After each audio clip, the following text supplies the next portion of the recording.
studying. It can feel like you're in an ocean, lost in a sea of books and resources. And when you finally find the right one, reading it is mysterious. It's full of new things. It's intimidating. You need a map. You need to know why you're reading. And you need to read in different ways, quickly and slowly, for different purposes. What's your purpose? Maybe you're just looking for information on one specific thing. For example, pirates. Arr! Are you reading for an exam? If so, check which bits of the course are being tested. Or for an assignment, look at the question so you can focus your reading. With your purpose in mind, you need an efficient reading strategy. First, use these tips to get a quick idea of the text. Have a quick look at the contents page. Found what you're looking for? Great. Now, here's a good tip. Read the conclusions first. It's not cheating. Time is precious. Look at headings, images, and summaries. And learn to skim and scan. Skimming is just reading quickly. If you see a word or phrase that looks important, you can slow down and read in more detail. Scanning means looking for specific words, phrases, acronyms, and numbers in the text. Now you've got a better idea of the text, take your time to read relevant sections. This time, take notes as you go. Try to really understand what you're reading. Think about it. Do you agree with it? Does it raise more questions? Keep a dictionary or glossary beside you to look up key terms. And don't give up. Remember, reading difficult texts can be intimidating, but with practice, you'll get better. And if you keep going, you'll find treasure buried in the text. Even if it isn't a chest full of gold coins.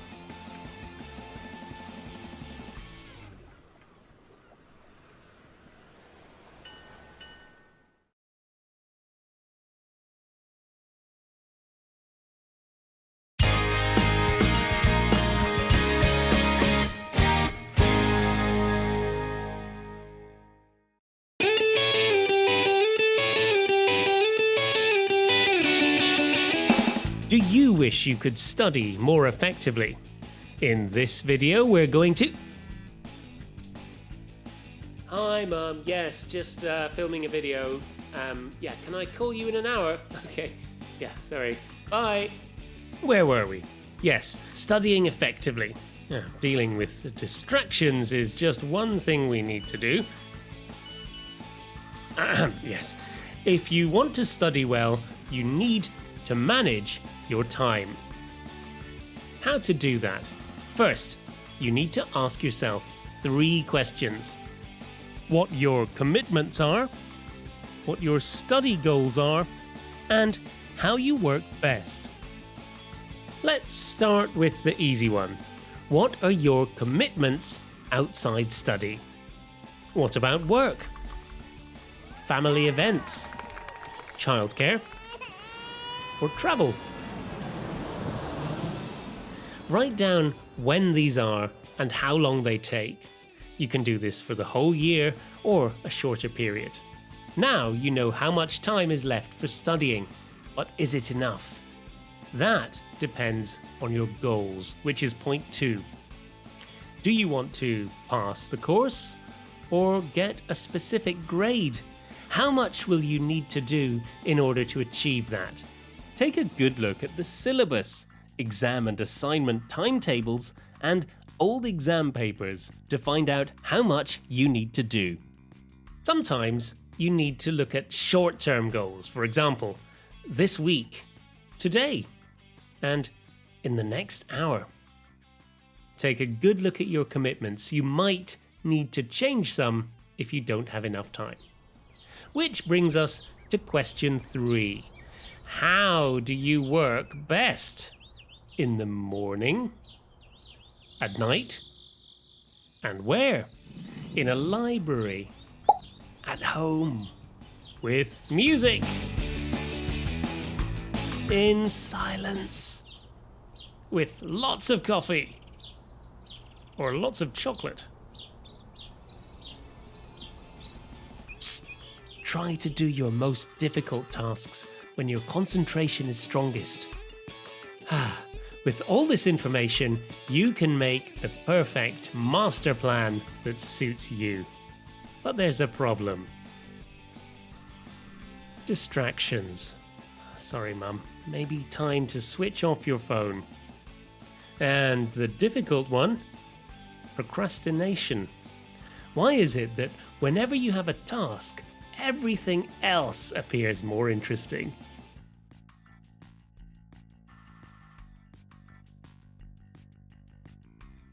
Maybe you need to take a desperate measure.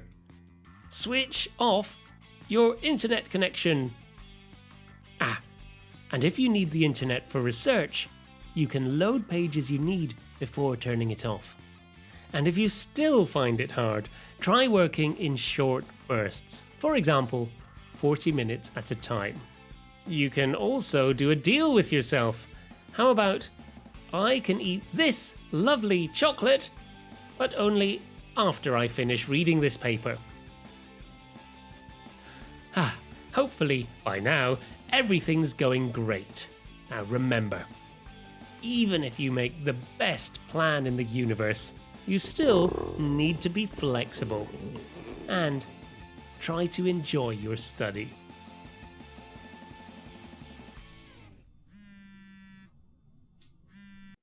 Hi, Mum.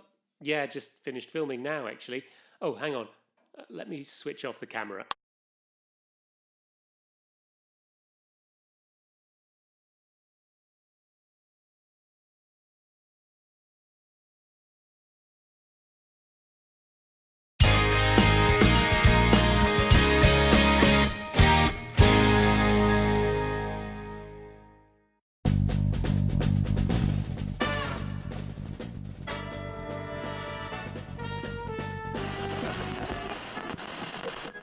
Welcome to our lesson. Please listen carefully and make notes. First one, before you listen, don't note everything down. And to save space and time, use abbreviations when you can. And a quick and clear way to show relationships is to use symbols. For example... Whoa there! Not easy, is it? Taking notes while listening is challenging. So, first off, here are 3 ways to help you listen more effectively. Number 1. Don't worry if you don't get every word. Just try to focus on the main points. Number 2. If you miss a bit, don't keep thinking about it. You'll miss even more if you do that.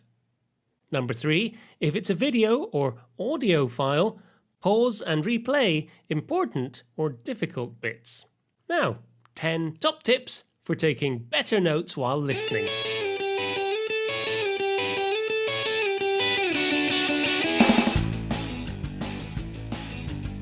First one, before you listen, gather information. Read relevant course materials. Anticipate what's going to appear. You can research keywords and phrases in advance, so you're not surprised when you hear them. Another tip, don't note everything down. Take shortened notes. Think about what's useful and what you can leave out. And, to save space and time, use abbreviations when you can.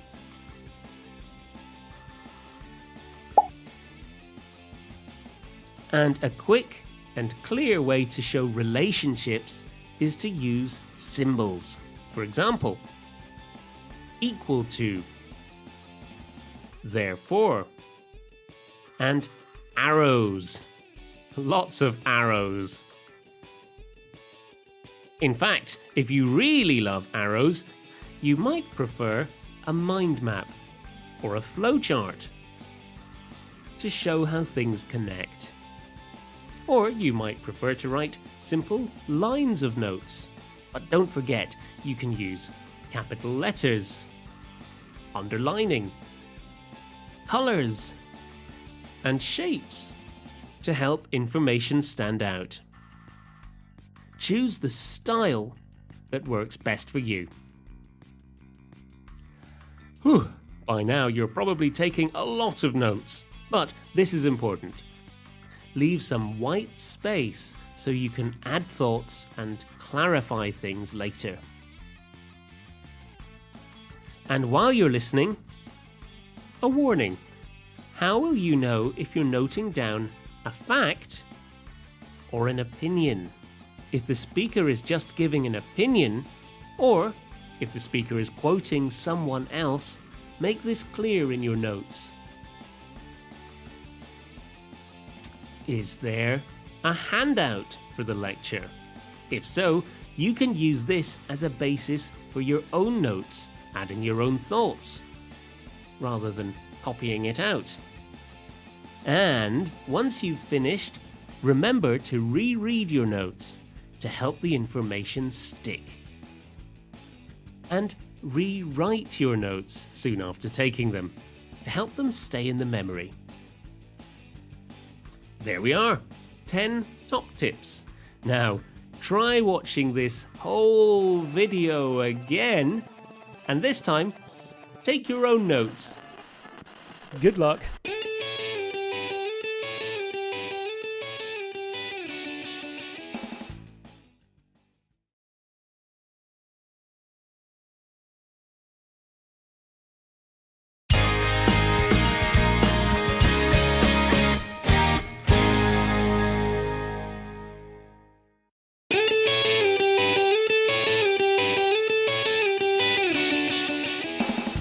Coffee is better than tea.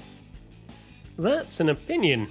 It's not an argument in academic terms, although you might want to argue with the opinion. Tea's best. It's coffee all the way But from tea here. just tastes better. Coffee gets me going. Tea is more Now sophisticated, this you know. is an academic argument. Statement 1. Caffeine stimulates the brain and nervous system. Statement 2. Coffee contains more caffeine than tea. And statement 3 is the conclusion. Therefore, coffee is more stimulating than tea. An argument is a collection of statements which, when you consider them together, allows you to make another statement or a conclusion. Making and evaluating arguments is one of the key functions of critical thinking. We'll come back to this. You've probably heard this term critical thinking before, but what exactly does it mean? It's what you do when you evaluate information and make decisions. And it's crucial if you want to become an independent thinker, if you want to think for yourself, and if you want to get good grades. You can defend your opinions and evaluate theories, finding their weaknesses and strengths. So, it sounds like a good thing, doesn't it? But how do you do it? Back to our argument. If you're a critical thinker and someone tells you coffee is more stimulating than tea, what do? First, examine their argument. Is there a logical connection between the statements? I think so. Then you'd examine their sources. Ask questions like these. Whose work is it? When was it written? How was the research funded? What methods were used to find the evidence? Is it objective? What's fact and what's opinion? What has been left out? What other perspectives or points of view could there be? Ask questions to analyze these sources, compare them with other sources, and synthesize your findings. And it's important to try to put your own biases to one side. We all have them. I have to say I prefer coffee, so I'll look for evidence that supports my view. And look out for any assumptions. Well, coffee's good for you, isn't it?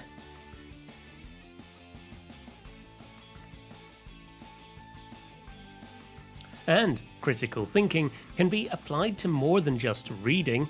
You can write critically too. Phrases like these are a great way to introduce sources and evidence.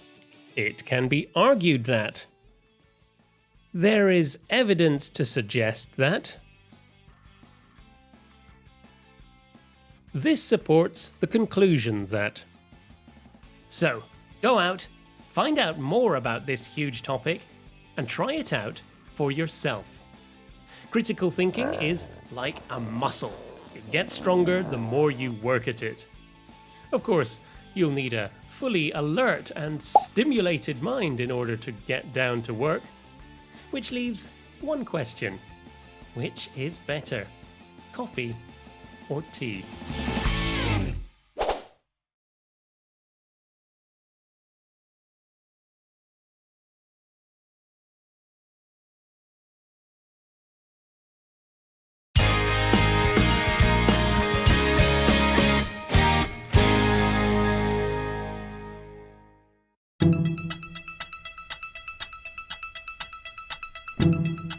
It's finally time. Your exam is about to begin, and you're feeling the pressure. Actually, you're not feeling bad at all. Why? Because you've been revising like a pro.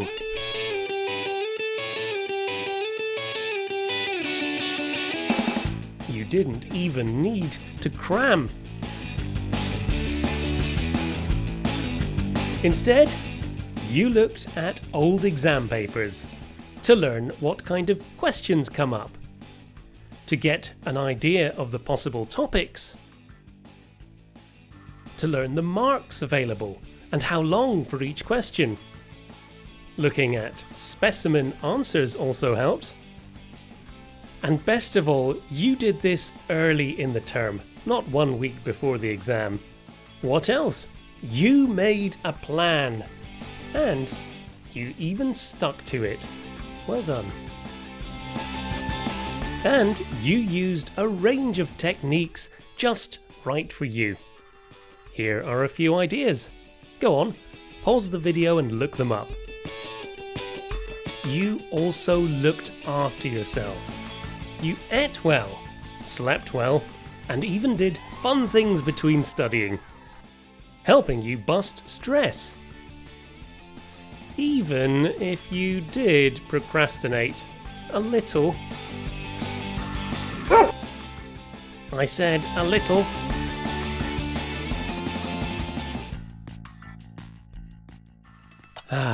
And here we are again, the moment of truth. Just make sure you revise the right subject. Good luck.